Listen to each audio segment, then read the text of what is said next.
Las orcas son extremadamente inteligentes y es que muestran curiosidad, empatía, relaciones complejas entre ellas, habilidad para el juego y la capacidad de aprender, además de tener un lenguaje diferente de acuerdo al lugar en donde habitan. Por si no fuera suficiente, son capaces de transmitir sus conocimientos de generación en generación.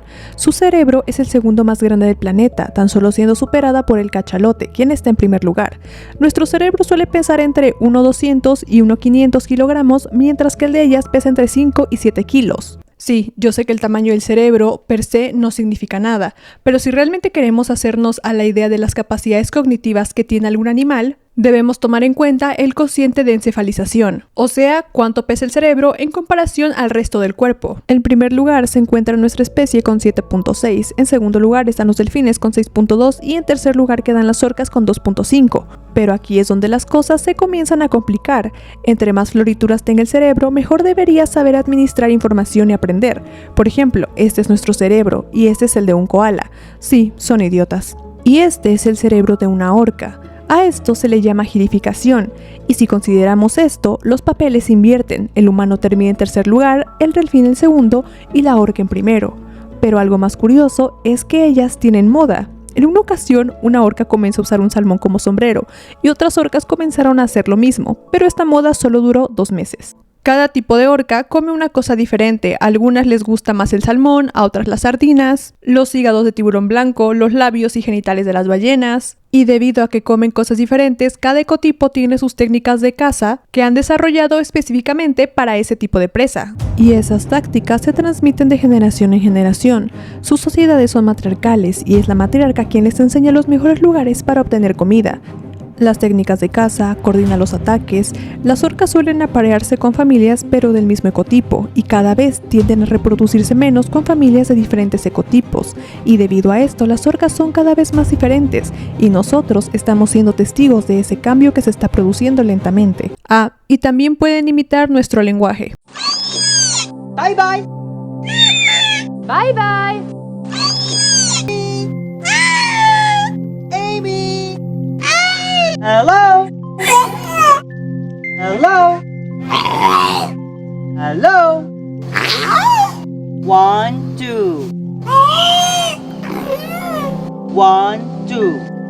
Sí, quizá no lo hacen perfecto, pero tengan en cuenta que ellas no tienen cuerdas vocales. Ellas, en cambio, poseen un tejido compacto en la región nasal que les ayuda a producir el sonido. Técnicas de caza de las orcas. En Argentina en 1975, una orca de 15 años llamada Mel, en compañía de su hermano Bernardo, esa fue la primera vez que se observó este comportamiento, el varamiento intencionado. Pusieron en peligro al ecosistema, ya que si hay pocos leones marinos, la cantidad de peces incrementa, y si la cantidad de peces incrementa, la cantidad de plantas marinas disminuye. Mel le enseñó esta técnica a otro miembro del grupo. Esto preocupó al gobierno argentino, que decidió intervenir. ¿Y cómo intervinieron? Disparándole a las orcas. Pero no porque les preocupara tanto el ecosistema, sino más bien porque la falta de leones marinos les afectaba, ya que ellos atraían turistas y a falta de esto, pues no había tanto turismo. Y como consecuencia de esto, Mel fue herido en la aleta dorsal. Y sabemos que era Mel debido a la fotoidentificación. La fotoidentificación permite la identificación de individuos en una población animal mediante el análisis de fotografías de alguna característica física que permanece inalterada durante la vida y que es única en cada individuo. Por ejemplo, la forma, pigmentación, cicatrices de la montura de la orca, la mancha postocular, que es la mancha ubicada detrás del ojo, y es única en cada orca. Esta técnica de varamiento intencionado es algo riesgosa, por lo que tienen que tener mucha práctica, y las madres son quienes les enseñan esta técnica a sus crías, a las cuales van adentrando poco a poco. Primero solo observarán, después las pondrán a practicar con algas, ramas, etc. En las Malvinas, en el Océano Sudatlántico, una orca hembra ha desarrollado una técnica que, como siempre, le enseñó al resto del grupo, y cada año en primavera, un montón de orcas van ahí para alimentarse. ¿Y de qué se alimentan? De elefantes marinos bebés. Después de 3 semanas de lactar a sus bebés, las mamás de los elefantes marinos nadan hacia el mar abierto para nunca regresar, dejando a su hijo allí, solo. Por suerte se forma una especie de albercas naturales, donde ellos pueden aprender a cazar y a nadar porque se supone no hay ningún riesgo, se supone. El problema es que las orcas idearon otra técnica. Como siempre, una operación peligrosísima porque esta técnica también tiene su riesgo, ya que podrían quedar atoradas en medio de las algas, pero eso no las detiene. Así que tienen que ser muy cuidadosas y escabullirse sigilosamente hasta que están lo suficientemente cerca, atacan y ya es demasiado tarde para que sus presas intenten huir. Si piensas que un pedazo de hielo es suficiente para detenerlas, estás muy equivocado, ya que se dieron cuenta que si nadan todas juntas de manera coordinada y se sumergen a cierta distancia antes del impacto, pueden generar una ola que romperá el hielo. Este comportamiento fue observado por primera vez en 1979. Los investigadores creyeron que se trataba de algo excepcional, un grupo de orcas haciendo cosas raras, pero más bien era una técnica destinada a difundirse. Y como siempre, la madre es quien les ha enseñado esto. De hecho, se ha observado que las madres tiran a la foca del hielo y dejan que ésta se vuelva a subir con la única intención de que ahora sus hijos sean quienes lo intenten y tiren a la foca del hielo esta vez. Para ellas no es un problema jugar con la comida, de hecho un comportamiento frecuente en ellas es cuando sacan la cabeza para ver qué hay encima del hielo y saber en dónde se encuentra la presa. Si eres una foca y ves a una orca mirarte de esta manera, probablemente te morirías de un infarto. Que imagínate que eres una foca que está ahí tirada en el hielo echando la flojera a gusto y de la nada te encuentras rodeada por orcas. Esta es la mirada del terror. Si en este punto la foca no se ha muerto de un infarto, las orcas comenzarán con la fase 1. Inician empujando el pedazo de hielo a una zona más libre, eliminando todas las posibilidades de escape. Luego generarán una ola para ponerla en el agua. En un intento de salvarse, la foca podrá intentar morderlas o arañarlas, y las orcas, para evitar esto, comenzarán a hacer burbujas en la cara de la foca, desorientándola, y la hacen creer que puede subir al hielo de nuevo para luego atraparla de nuevo y comérsela. Y eso no se compara con lo que le hacen a los tiburones. Ahora estamos en Gansbaai, una costa meridional en Sudáfrica, también conocida como la capital de los tiburones blancos, donde miles de turistas llegaban de todo el mundo para ver a los tiburones, y los turistas más locos nadaban con ellos. Pero el 9 de febrero de 2017, todo cambió cuando encontraron un tiburón muerto en la playa. Pero lo más sorprendente era que solo le faltaba el hígado. 3 meses después, otros 3 tiburones blancos fueron encontrados en las mismas circunstancias, aunque a uno de ellos también le faltaba el corazón y los testículos, y los tiburones blancos se fueron de esa área. Algo los estaba aterrorizando y las culpables de esto eran 2 orcas, Port y Starboard. Ellas 2 hicieron que todos los tiburones blancos de la zona se fueran. Y sus nombres los sabemos gracias a la fotoidentificación. Y en esta ocasión eran más reconocibles porque tenían la aleta dorsal colapsada. Comparando las fotos de la aleta dorsal, de la cola, de la mancha postocular y de la mancha en la espalda, y metiendo todo eso en una base de datos, se puede dar con el individuo exacto. Y además, en algunas ocasiones, los investigadores han decidido ponerles rastreadores. Pero volviendo a los tiburones, sus hígados son altos en grasas y vitaminas. Así que Sudáfrica se quedó sin tiburones durante más o menos un año, y es que varios estudios han evidenciado cómo los tiburones blancos estaban aterrados de las orcas. Pero, ¿cómo es que los cazan? Usan diferentes técnicas, pero en general les dan un golpe en la cabeza y estos quedan confundidos. En ese momento es cuando les sacan el hígado, y otra técnica es cuando los agarran de la aleta dorsal y no se pueden mover, así que el tiburón no puede filtrar el agua a través de las branquias y se muere asfixiado. Y las orcas parecen haberlo entendido bastante bien, aunque no existe un video de esta técnica, pero en 2022, gracias a los drones, existe la filmación de una pelea entre 2 orcas y un tiburón blanco. Y se puede ver cómo la orca lo detiene de las aletas pectorales y luego le saca el hígado. Lamentablemente, los tiburones que huyen de Sudáfrica a causa de las orcas están causando problemas al ecosistema. Sin tiburones blancos, hay más focas que cazan pingüinos locales que están en peligro de extinción. Y con menos pingüinos, hay más peces. Y por primera vez el humano no tiene nada que ver. Claro, al menos en esta época, ya que ha habido 5 extinciones masivas en las que tampoco ha tenido nada que ver. Las orcas también cazan tiburones más pequeños y a ellos también los golpean en la cara y luego los voltean y los ponen de panza porque en esa posición el tiburón se vuelve incapaz de moverse. La doctora Ingrid Visser comentó que da la increíble impresión de que las orcas entienden el estado biológico del tiburón conocido como inmovilidad tónica, volviéndolo presa fácil. Las orcas no son biólogas, pero comprenden que si hacen eso pueden comer más fácilmente. Una población de orcas de Nueva Zelanda ha elaborado una técnica de caza. Cuando una orca encuentra un tiburón, nada debajo de ellos y comienza a girar la cola generando un vórtice de agua que hace que el tiburón salga disparado y lo inmoviliza. la orca nada hacia arriba y ¡bam!, le da un coletazo justo en la cara. Así se lo come sin que éste se oponga, y esta técnica ha sido exclusivamente observada en el ecotipo de orcas que habitan en las aguas de Nueva Zelanda. Estas son diferentes de las orcas residentes, ya que estas pasan la mayor parte del tiempo en el mar abierto. ¿Y cómo cazan ballenas? Las orcas transitorias o transeúntes son orcas que se desplazan por largas distancias y que cazan con extrema organización. Primero, nadan detrás de la ballena por una larga distancia y necesitan desgastar a la ballena con ataques, golpes en las aletas, pero en algunos casos simplemente la ahogan. Cuando la ballena está cansada, las orcas comienzan a encimarse para evitar que pueda salir a la superficie a respirar, y mientras tanto la siguen golpeando. Ellas al parecer entendieron que al igual que ellas, respiran por un espiráculo, y eso es algo impresionante. Durante 1979, en un viaje para estudiar al pez espada, encontraron a 30 orcas que estaban cazando una ballena azul, el animal más grande que ha existido. Así que dejaron a los peces de espada y comenzaron a seguir a las orcas por 5 horas. Y estaban muy impresionados porque en ese momento era la primera vez que se observaba un evento similar, y cada orca tenía un rol muy específico y preciso para concretar el ataque. Obviamente estaba la hembra dominante, la matriarca. En el medio estaban los miembros más jóvenes, y es que en esa posición pueden aprender mejor el esquema, y los machos adultos estaban en la cola. En este video no se aprecia, pero en el fondo hay más orcas evitando que la ballena se sumerja más y ésta puede escapar. Y cuando la ballena ya no puede más, comienza el ataque final, el ahogamiento. En este punto, arrastran a la presa a aguas menos profundas donde se la puedan comer tranquilamente, y a continuación hacen algo más impresionante aún. Comienzan a vocalizar para llamar a otras orcas a comer.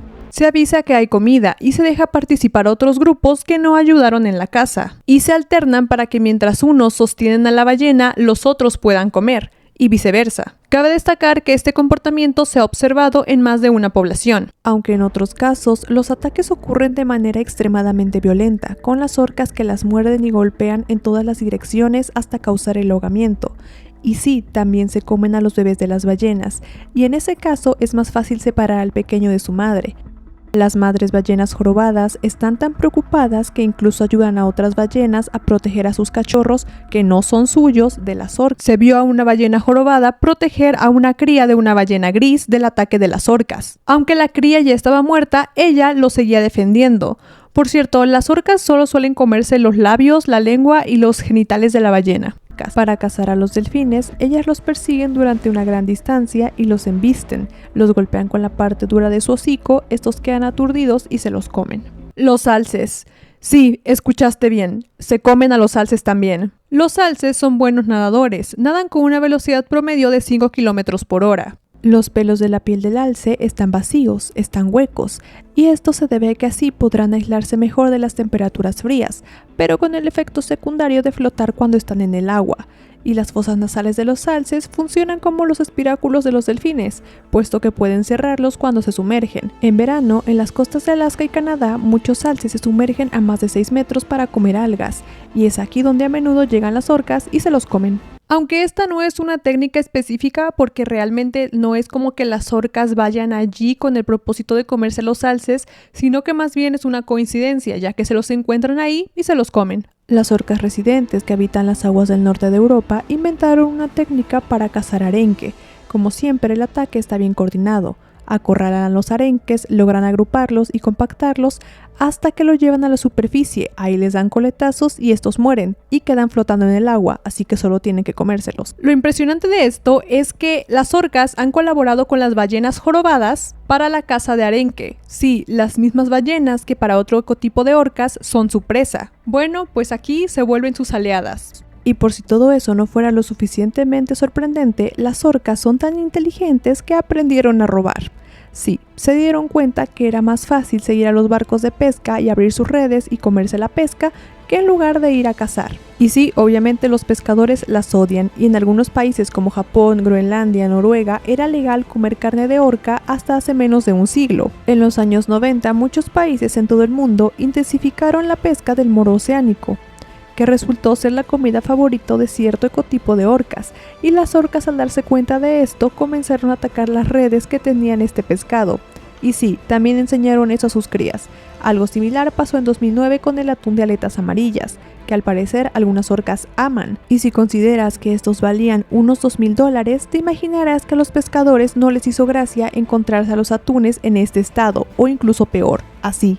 A finales de 1800 y principios de 1900, en la localidad de Australia, El Edén, las orcas ayudaban a una familia de cazadores de ballenas, pues, a cazar ballenas. Y el negocio de esta familia estaba yéndose a la deriva hasta que las orcas decidieron ayudarles. Y es que las orcas decidieron ayudar a esta familia específicamente porque ellos arponeaban ballenas, mientras que el resto de balleneros usaban cañones. Se dice que una vez que la manada atrapaba a la ballena en el puerto, un macho enorme apodado el Viejo Tom iba a avisarle a los balleneros, esto para hacerles saber que habían atrapado una ballena y que deberían ir a arponearla.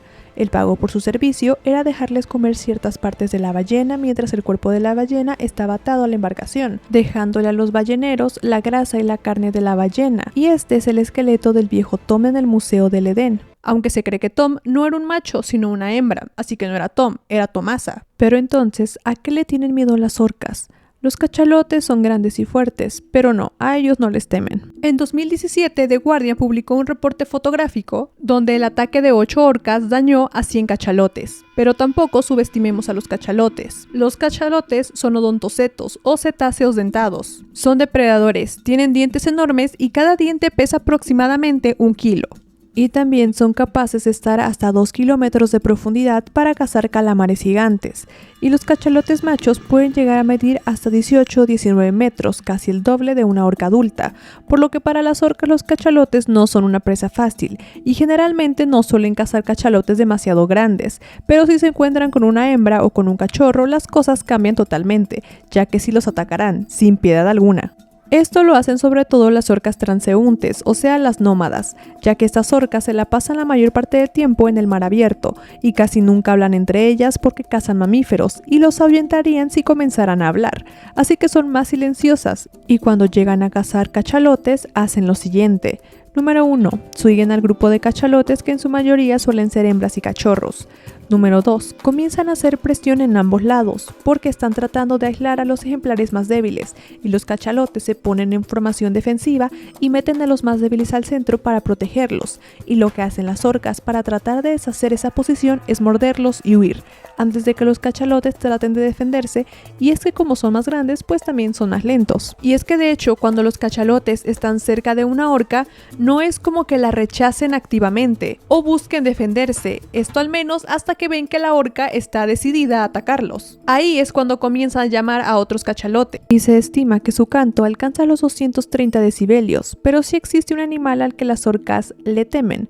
Bueno, no exactamente, pero cada que saben que están cerca o en presencia de ballenas piloto, ellas se van. Aunque esto no se sabe exactamente por qué, y es que al parecer estas dos especies tienen un trato bastante complicado.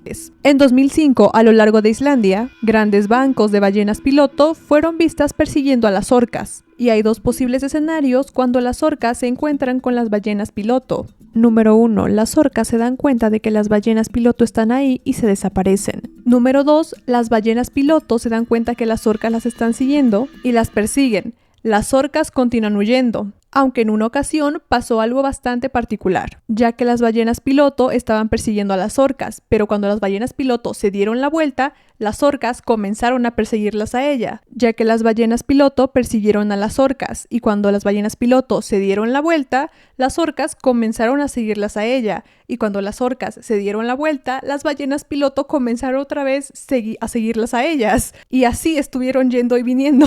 En otra ocasión, una orca adoptó un cachorro de ballena piloto y en otra ocasión se observó que las orcas estaban tratando de secuestrar a un cachorro de ballena piloto. ¿Y por qué pasa esto? Pues no se sabe. Aunque hay algunas hipótesis del por qué lo hacen. Una de ellas es que las ballenas piloto atacan a las orcas porque las perciben como posibles depredadores y otra es porque piensan que les podrán quitar su comida, aunque en realidad no se alimentan de lo mismo. ¿Por qué las orcas no soportan bien la cautividad? Kayla falleció en enero de 2019. Era una orca de 30 años que vivía en SeaWorld Orlando. Si hubiera vivido en estado salvaje, es muy probable que hubiera alcanzado los 50 o incluso los 90 años. Con todo, Kayla vivió más tiempo que cualquier orca nacida en cautividad en la historia. Desde 1977 han nacido 70 orcas en cautividad en todo el mundo, sin contar otras 30 mortinatas o que fallecieron en el útero, según los registros de 2 bases de datos mantenidas por expertos en cetáceos. 37 de ellas, entre Kayla, han muerto. Solo unas pocas orcas atrapadas en la naturaleza y mantenidas en cautividad han pasado de los 30 años, y ninguna orca nacida en cautividad lo ha conseguido. Existen abundantes pruebas de que los cetáceos, ballenas, delfines y marsopas no les sienta bien la cautividad. Son animales muy inteligentes y sociales que están diseñados genéticamente para migrar, vivir y alimentarse en grandes distancias en el océano. En parte se sabe a su tamaño. Las orcas son animales enormes que nadan vastas distancias en la naturaleza, una media de 64 kilómetros diarios, no porque puedan, sino porque lo necesitan para buscar la comida que compone sus variadas dietas y hacer ejercicio. Se sumergen entre 30 y 150 metros varias veces al día, todos los días. Existe un indicador primario para saber si un mamífero se encontrará bien en cautividad, y es el siguiente: la amplitud de su área de distribución en estado salvaje. Cuanto mayor sea su área de distribución, menos probable será que soporte bien el confinamiento. Es el mismo motivo por el que algunos zoológicos han ido eliminando progresivamente los recintos con elefantes. Está claro que la cautividad puede afectar la salud de las orcas. Esto es evidente en la parte más vital de las orcas, sus dientes. Un estudio de 2017 revisado por pares determinó que un cuarto de las orcas en cautividad en los Estados Unidos sufren graves daños dentales. En el 70% de los casos presentan algunos daños dentales. En estado salvaje las orcas también presentan desgaste dental, pero este es simétrico y ocurre de manera gradual a lo largo de las décadas, algo que contrasta con los daños graves y regulares que se observan en orcas cautivas. Según el estudio, los daños tienen lugar principalmente porque las orcas cautivas frotan sus dientes contra las paredes de los estanques, muchas veces hasta que los nervios quedan expuestos. Estas partes desgastadas son cavidades abiertas muy propensas a infecciones, aunque los cuidadores los limpien con agua limpia con regularidad. Las conductas inducidas por el estrés han sido documentadas en la investigación científica desde la década de los años 80. Esas conductas, denominadas habitualmente estereotipos, patrones de actividad repetitivos que no poseen una función obvia y que suelen implicar automutilación, son habitualmente en animales cautivos que tienen poco o ningún entretenimiento y viven en recintos demasiado pequeños. Sufren graves daños dentales. En estado salvaje, las orcas poseen grupos familiares unidos que comparten una cultura única y sofisticada que se transmite a lo largo de las generaciones. Según se ha demostrado, esto en cautividad no pasa, ya que ellas son introducidas en grupos sociales artificiales. Unas pocas orcas cautivas como Lolita viven completamente solas. Las orcas nacidas en cautividad suelen ser separadas de sus madres a edades mucho más tempranas que en estado salvaje, y son trasladadas a otras instalaciones. Kayla fue separada de su madre a los 11 meses y la trasladaron entre propiedades de SeaWorld por todo el país en 4 ocasiones diferentes. Keiko, la orca macho que protagonizó Liberen a Willy, fue capturado cuando tan solo tenía 3 años de edad en Islandia y estuvo trabajando en acuarios de Islandia, Canadá y México. Estando en Canadá contrajo el virus del papiloma. Cuando se estrenó la película en el 93, el impacto fue tan grande que se comenzó a pedir su liberación, y sus entrenadores se unieron a los activistas para formar una fundación con el fin de liberar a Keiko, y fue hasta 1997 cuando comenzaron a tratar de liberarla en Islandia, en el mismo lugar donde se la había capturado 20 años antes. El problema es que para liberarla no se tomaron en cuenta varios aspectos que son de suma importancia. Liberar un animal que ha estado en cautiverio por mucho tiempo, como fue el caso de Keiko, implica algunos riesgos sanitarios importantes a considerar. Falta de defensas naturales. Después de años de estar en un ambiente controlado, los animales en cautiverio pueden haber perdido parte de sus defensas inmunológicas naturales contra patógenos y parásitos presentes en la vida silvestre. Durante varias veces a lo largo de su vida, a Keiko se le administraron varios antibióticos, y esto de estar en un ambiente controlado obviamente alteró su flora digestiva, de la piel, etc. Por lo tanto, en el medio natural iba a estar expuesto a nuevos patógenos, bacterias que podrían provocarle enfermedades como gastroenteritis, neumonía, y nadie estaría allí para ayudarlo. Enfermedades del cautiverio. Es posible que hayan adquirido enfermedades o llevado consigo bacterias y virus propios de los ambientes de cautiverio que podrían ser transmitidos a las poblaciones silvestres. Por ejemplo, si bien a Keiko se le curaron las lesiones del papiloma, aún era portador del virus. Comportamientos no aprendidos. Al haber pasado gran parte de su vida en cautiverio, puede que no hayan desarrollado habilidades de caza, migración, socialización u otras conductas clave para su supervivencia. Como ya lo había mencionado al principio del video, las orcas transmiten su conocimiento de generación en generación, algo que con Keiko no sucedió. Dependencia a los humanos. Los animales muy habituados al contacto y alimentación por humanos pueden tener dificultades para reinsertarse y mantenerse alejados de áreas pobladas. En el caso de Keiko, en su nueva hábitat, una bahía cerrada en Islandia, se negaba a alejarse de los humanos, y cuando ésta se abría para que saliera, un barco la acompañaba. Él se negaba a alejarse de la embarcación. Y cuando Keiko se acercaba a otro grupo de orcas, éstas la rechazaban y le pegaban.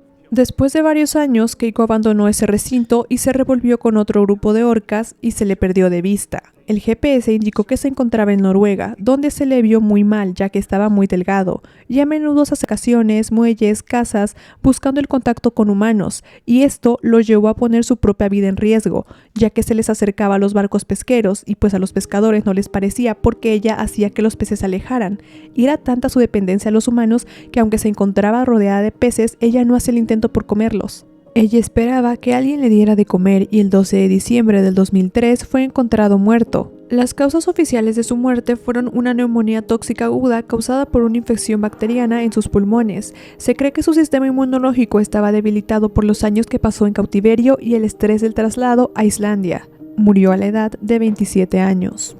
Por eso no se deberían liberar animales así como así. La mayoría de los expertos recomiendan primero un largo proceso de preacondicionamiento en situaciones semicontroladas antes de intentar una liberación total. Esto permite al animal reaprender habilidades vitales de forma segura y monitoreada. Solo tras superar exitosamente esta etapa de readaptación gradual y evaluando cada caso de forma individual, se puede considerar viable una potencial liberación a la vida silvestre. De lo contrario, el riesgo del fracaso y sufrimiento para el animal es muy alto. La historia de Lolita es una de las más conocidas y debatidas en el mundo de la conservación marina. Lolita fue una orca que vivió casi toda su vida en cautiverio. Su historia comienza en 1970, cuando fue capturada en aguas de Puget Sound en el estado de Washington, en los Estados Unidos, a la edad de aproximadamente 4 años. Fue capturada durante una cacería organizada por cazadores de ballenas y luego vendida a una empresa de entretenimiento marino. Inicialmente fue llevada al Cedar Marine Aquarium, pero en 1971 fue transferida a Miami Sea Aquarium en Florida, donde permaneció el resto de su vida hasta 2023. Ahí pasó más de 5 décadas de su vida en un pequeño tanque, el cual no era lo suficientemente grande para ella. Durante años se abogó por la liberación de Lolita y su reintegración a su hábitat natural, el océano. Sin embargo, Miami Sea Aquarium rechazó estas peticiones, argumentando que Lolita está bien cuidada en su recinto y que sería peligroso para ella ser liberada. Dado que lleva tanto tiempo en cautiverio y ha perdido la capacidad de sobrevivir en la naturaleza por sí misma, en 2023 se anunció que la liberarían, pero había un problema enorme y es que ya tenía 56 años, no sabía cómo cazar, no sabía vivir en la naturaleza y si lo hubieran liberado probablemente en un par de semanas o meses ya hubiera estado muerta. Su reintroducción habría sido sumamente complicada, ya que tenía que aprender a vivir en estado salvaje, pero ¿de quién iba a aprender? Además, no estaba bien de salud y al final terminó siendo cuidada por veterinarios hasta que murió. Las orcas pueden vivir hasta 90 años en estado salvaje, pero estando en cautividad difícilmente superan los 30. Como ya dije, la cautividad no les sienta bien, pero que reduzca su esperanza de vida no es la única consecuencia, ya que también está el estrés que ocasiona que las orcas terminen atacando a sus cuidadores. Esto se piensa que es así porque en la naturaleza nunca se ha registrado un ataque de orcas hacia los humanos. El caso de Kelty Byrne en el Parque Marino Sealand en 1976. Kelty era un estudiante de 20 años que trabajaba como guía en el parque. Resbaló y cayó accidentalmente al tanque de las orcas durante una sesión de alimentación. Fue repetidamente atacada y embestida por las 3 orcas en cautiverio, sufriendo terribles heridas. Aunque fue rescatada, murió más tarde debido a las graves lesiones y a la pérdida de sangre. El incidente con Candu en la instalación de orcas de Columbia Británica en el 91. La entrenadora Alejatriz Montes estaba trabajando con la orca hembra Candu. Durante una sesión de entrenamiento, Kandu agarró a Montes por el pie y la arrastró al agua. Montes logró escapar gracias a la ayuda de otros entrenadores y sufrió heridas moderadas. Se cree que Kandu actuó de manera agresiva debido al estrés o confusión durante la sesión de entrenamiento. Y el tercero, y uno de los más famosos, es el caso de Dawn Brancheau. En 2010, en SeaWorld Orlando, Dawn era una entrenadora experimentada de 40 años que trabajaba con la orca macho Tilikum. Durante un espectáculo, Tilikum agarró a Dawn por el traje, la arrastró al agua, sacudiéndola violentamente. A pesar de los esfuerzos de rescate, Dawn murió por ahogamiento y trauma masivo por las mordeduras de Tilikum. Tilikum ya había estado involucrado en 2 incidentes previos en los que murieron entrenadores. Este incidente provocó un intenso debate sobre la seguridad ética de mantener orcas en cautiverio.